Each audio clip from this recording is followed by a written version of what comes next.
Familjet që kujdesen për persona me aftësi të kufizuara mendore në Shkodër, po përballen me sfida të shumta kryesisht ekonomike. Aktualisht në këtë qytet numërohen mbi 200 familje që kanë fëmijë me probleme të shëndetit mendor, edhe për shumë prej tyre përballimi nevojave të përditshme është një betejë vazhdueshme. Drejtuesja e shoqatës së personave me aftësi të kufizuara mendore në Shkodër shprehet se ndihma financiare ofruar nga shteti mbetet e pamjaftueshme, veçanërisht për prindrit që nuk kanë mundësi punësimi për shkak të angazhimit të plotë në kujdesin ndaj fëmijëve të tyre. Paga është e vogël, për sa i përket tyre se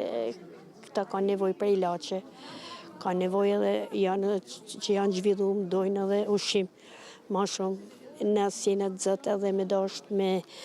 minimu nësë mund t'him punës mu angazhu kërkun se do të rrimë afër fëmijëve. Ndihmat e akorduara nga organizatat e shoqërisë civile, institucionet fetare dhe fondacionet e huaja përbën një mbështetje të rëndësishme, por nuk janë të mjaftueshme për të siguruar një jetë dinjitoze për këto familje, të cilat kërkojnë më shumë vëmendje dhe politika më efektive sociale dhe ekonomike që do të përmirësonin cilësinë e jetës së tyre.